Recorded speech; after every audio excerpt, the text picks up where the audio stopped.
ng notebooks para ma-share po sa atin ang um, Fiber, no? By Doc Rio. So, take it away, Coach Rio.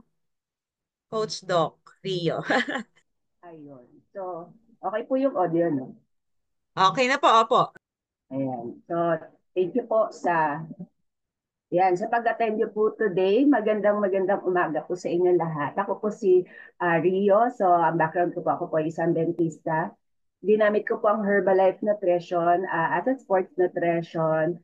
Uh, 2017, mahilig po ako sa mga outdoor activities. Kaya po, sobrang taas po ng energy ko and na-achieve ko po yung category na isa sa mga pinakamataas. And 6 years ko nang tinitake ang products ng Herbalife Nutrition and ang paborito ko sa lahat ng products ay ang NRG, yan yung ating Herbalife line. Yan, katulad yan, ginagamit ko na siya for healthy aging, flexibility, and mobility.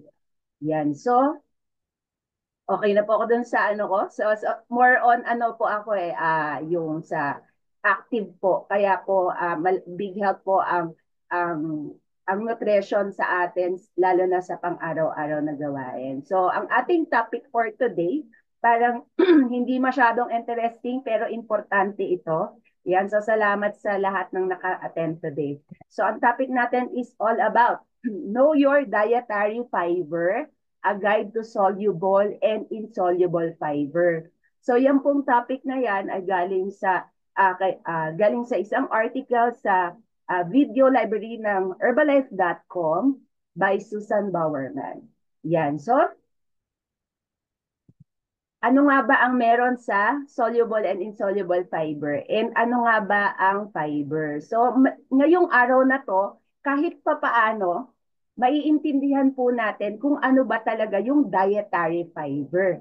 Yan. And types of dietary fiber. So, may dalawang klase yan. Tapos, ano yung diferensya o yung pagkakaiba nila pagkakaibang ilang dalawa at yung epekto nito sa katawan natin. Tapos pag-uusapan din natin, so binigyan ko dito ng uh, medyo diin yung binding properties ng fiber. Kanino siya bumibigkis para mas mapakinabangan ng katawan natin. And yung smart solution na meron tayo sa Herbalife Nutrition. Yan. So, ano nga ba ang fiber? So, ang fiber is ang dietary fiber is a nutrient known as a carbohydrate. Pag sinabing dietary fiber, galing ito mismo sa halaman. Sa halaman. So, pwede siya sa prutas o sa gulay o sa mismong halaman ng halaman. So, yan po yung ibig sabihin ng dietary fiber. So, yung supplementary fiber naman, yun yung mga nakukuha natin doon sa mga products na makaka-help sa atin para madagdagan yung kakulangan natin sa fiber. Pero ito pong dietary fiber, dapat po, alam po natin na kailangan po natin ito everyday. Yan. So, tingnan natin. So, meron tayong dalawang klaseng fiber, no? Yung soluble and insoluble. So, ang pagkakaiba nila bukod sa spelling is yung kung sa ano yung mga pinagmumulan nila or sources nila at yung naibibigay niyang benepisyo sa ating katawan.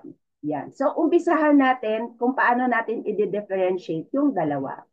Si soluble fiber at si insoluble fiber. Si soluble fiber, siya po yung uh, fiber na nag-a-attract ng water. So, si insoluble fiber, siya naman po yung fiber na hindi nag-a-attract ng water. Yun ang number one na pinagkakaiba nila. Pagdating sa absorption, si soluble fiber nag-a-absorb ng water, si insoluble fiber hindi siya nag-a-absorb ng water. So yung physical property nila nababago dahil sa tubig. Yan.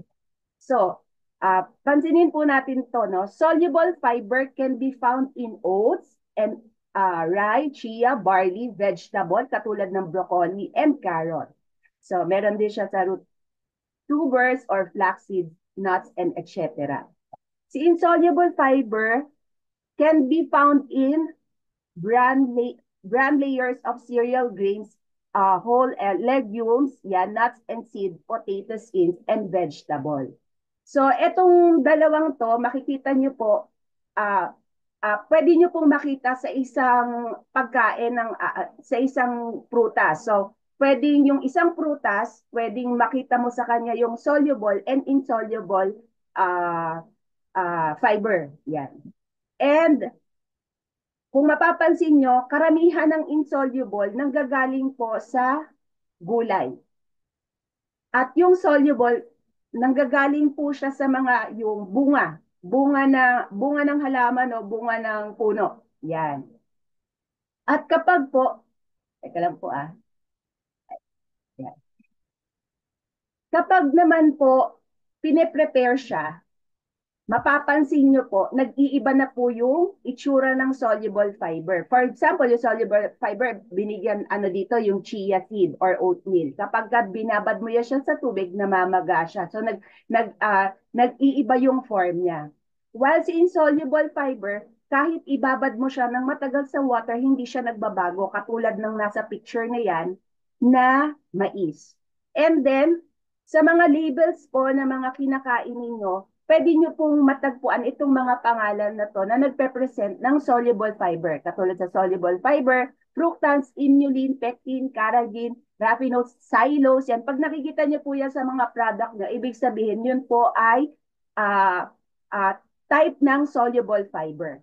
At sa insoluble fiber, yan, makikita nyo meron siyang, makikita nyo to sa mga product yung cellulose, chitin, lignin, and santan are some examples of insoluble fibers. Yan po. So, ang pinaka ano dito is nagkakaiba sila dahil sa water, sa pag-absorb ng water. Yan. So, pag-usapan naman po natin, yan, ang paano yung consumption natin sa fiber, no? So, according kay Susan Bowerman, the average American falls far short of the daily fiber recommendation of 28 grams.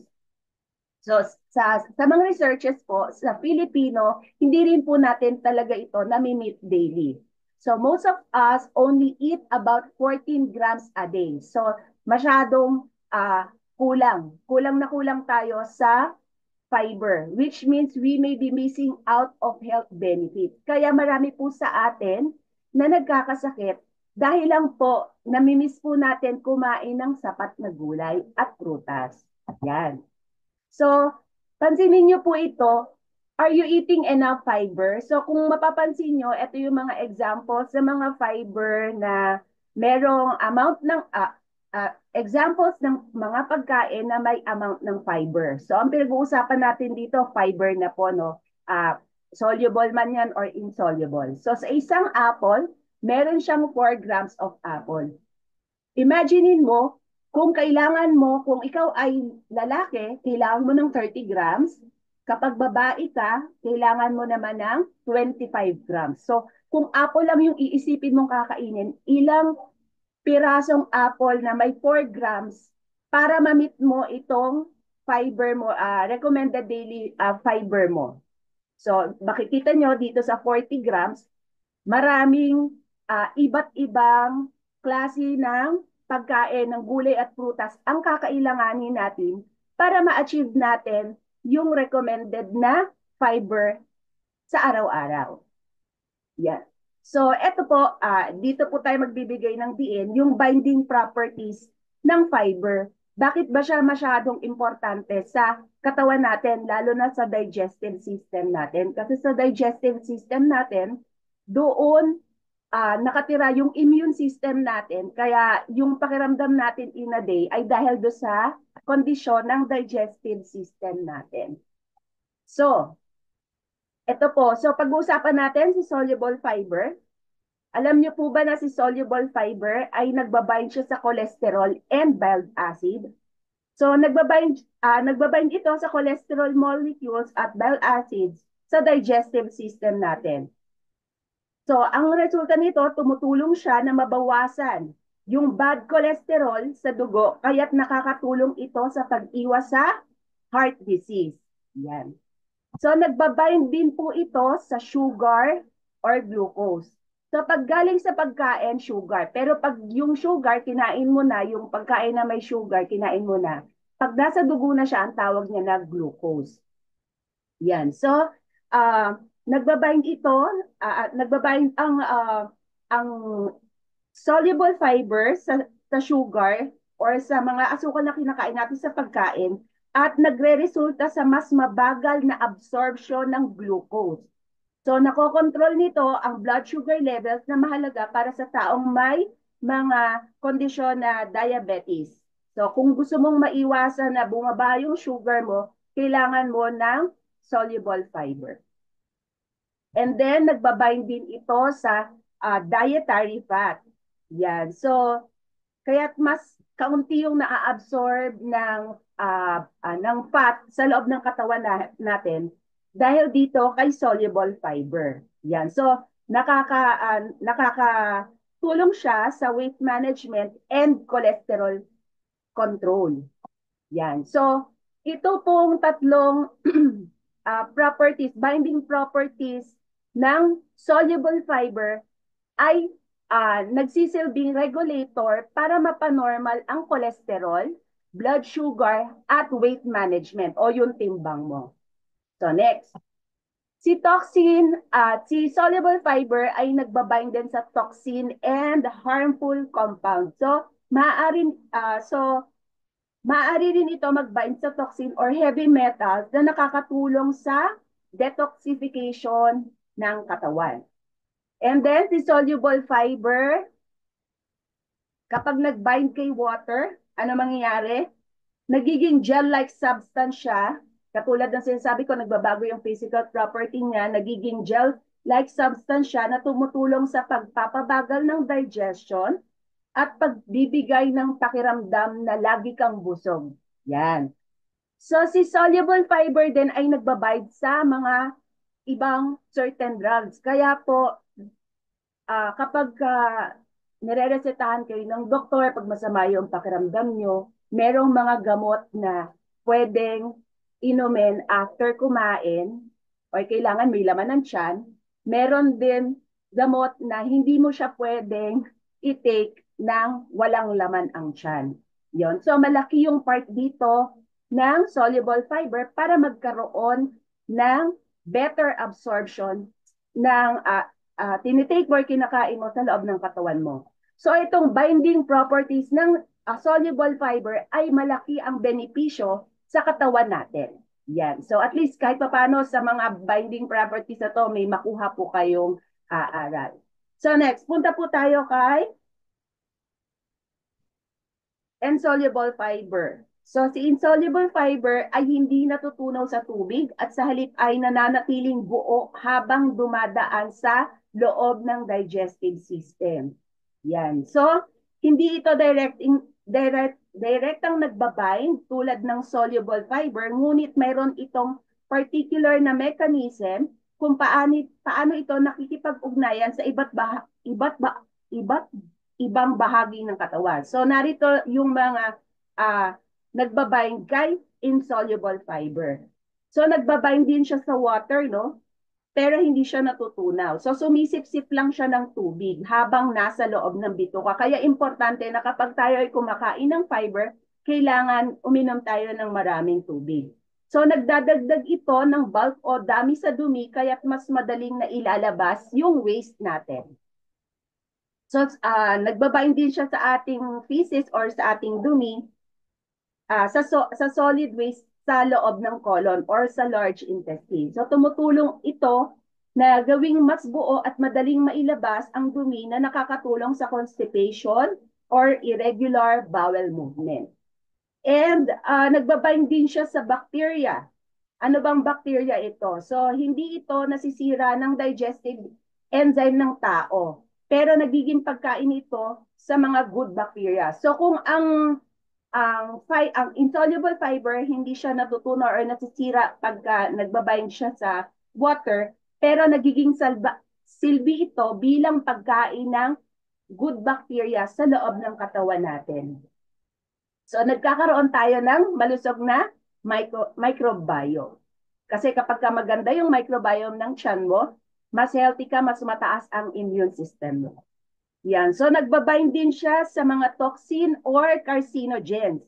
So, tumutulong ito, bawasan ang exposure ng colon, yung colon lining sa mga harmful substances na maaaring magpababa ng panganib ng colon cancer.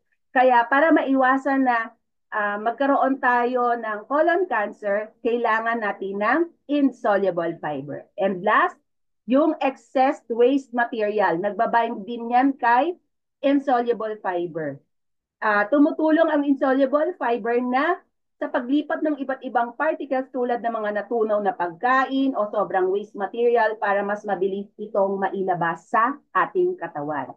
Sa mga katuwid, sa mga nabanggit ko, ang insoluble fiber ay mahusay sa bowel movement sa digestive system natin. Tumataas yung ating immune system dahil gumiginhawa or gumaganda yung pagtunaw natin.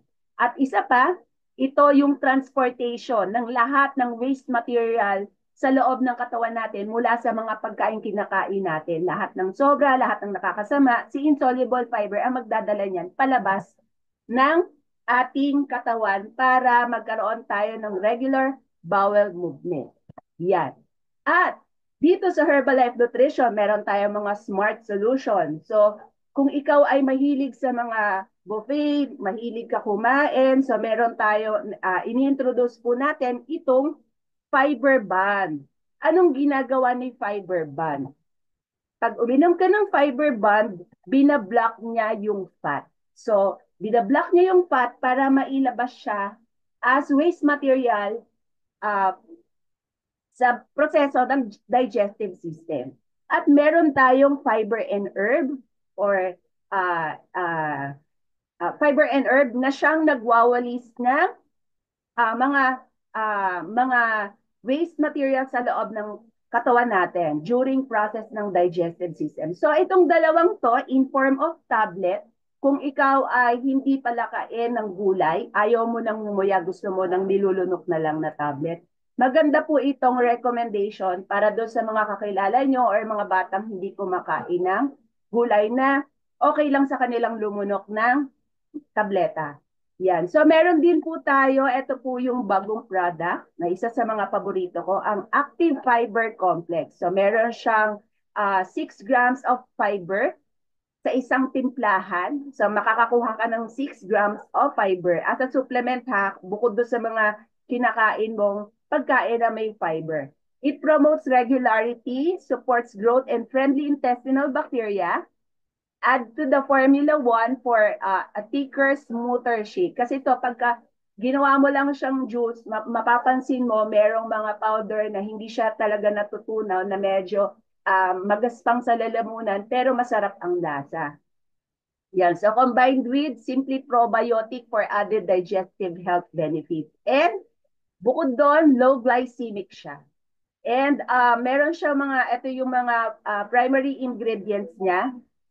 And ito pong product nito ay bioengineered food ingredients. Ibig sabihin, pwede mo siyang ihalo doon sa mga supplements, pagkain na kinakain mo. Pag nagbabind siya doon, mas maganda yung effect niya sa katawan. Yan. So, dyan po nagtatapos ang aking topic. So, nananatili pa rin po tayong number 1 in meal replacement and protein supplements combined with management and well-being, active and lifestyle nutrition. Maraming salamat po. Back to you, Coach Geraldine.